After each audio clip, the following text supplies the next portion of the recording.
ایران کی طرف سے کوئی اعلان ہم نے نہیں دیکھا.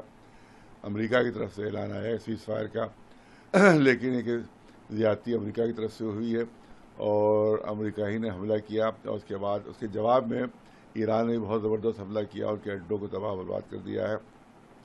لہذا اگر سیز فائر کی بات ہو بھی رہی ہے تو ایران اور امریکہ کے درمیان ہو رہی ہے, لیکن اسرائیل سے کوئی بات چیت نہیں ہو رہی ہے. اسرائیل نے جو زیادتی کی ہے, جو حملہ کیا ہے, اس کو سزا مل رہی ہے اور اس سے زیادہ سزا ملنا چاہیے. اس کے علاوہ غزہ میں جو اس نے نرسنار کیا, اس پہ جو قتل عام کیا, بچوں اور عورتوں کو مارا ہے اس نے, اور دودھ پیتے بچوں کو ختم کیا ہے, اس کی سزا بھی اسرائیل کو ملنا بہت ضروری ہے. لبنان میں جو اس نے ظلم کیا اس کی بھی سزا اس کو ملنا چاہیے. یہ نہیں کہ جو چاہے وہ کرے اور بعد میں پیچھے ہٹ جائے گا, ہاں بھائی سلو ہو گئی, سب ہم پیچھے ہٹ رہے. اس کو سزا ملنا چاہیے, اس کے جرم کی سزا ملنا چاہیے. دوسری چیز یہ ہے کہ آپ ایران کے جو ایٹمی ریئیکٹرز پر آپ نے حملہ کیوں کیا؟ کیا صاحب خطرہ ہے ہمیں, اس سے خطرہ ہے. تو اسرائیل سے پورے ریجن کو خطرہ ہے, تمام عرب ملکوں کو خطرہ ہے, تمام مسلمان ملکوں کو خطرہ ہے. تو کیا مسلمان ملکوں کو اجازت دی جائے گی ان کے ریئیکٹر پر حملہ کرے؟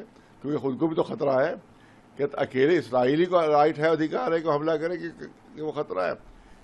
دوسرے ملکوں کو کیوں نہیں ادھیکاری ہے کہ اس کے اوپر جن کو اس سے خطرہ ہے اسرائیل سے, وہ اس پر حملہ کر کے اس کو تباہ برباد کر دے؟ ون سائیڈڈ ایک خالی اختیار ہے, صرف ون سائیڈڈ ہے.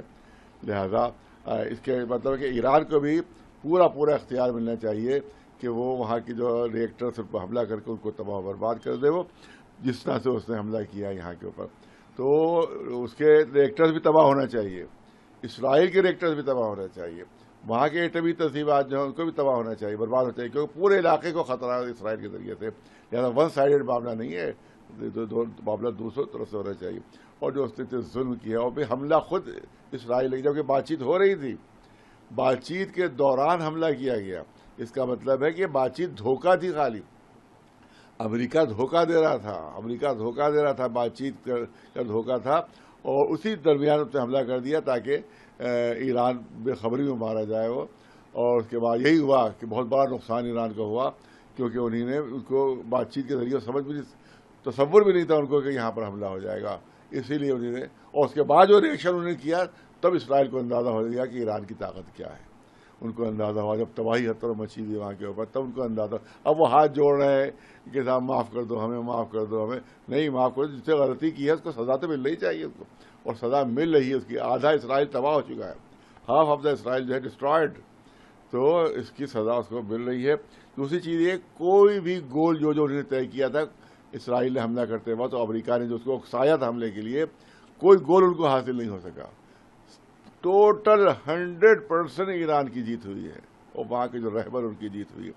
اس نے اعلان کیا تھا امریکہ نے کہ ہم وہاں کی جو مذہبی قیادت ہے اس کو اپنی سو نابود کر دیں گے, ہٹا دیں گے. آج بھی وہ باقی ہے اپنی جگہ پر.